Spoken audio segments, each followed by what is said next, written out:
çatağıdır, yiğitlerin yatağıdır. Türk oğlunun otağıdır.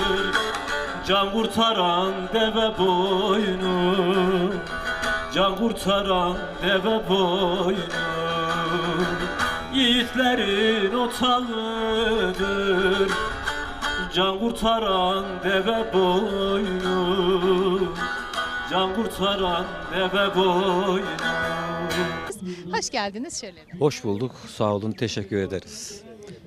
Sizi kısaca izleyicilerimize tanıtabilir miyiz efendim? Benim asıl adım Arifinden Yıldırım. Mahlasım Yağız Ozan.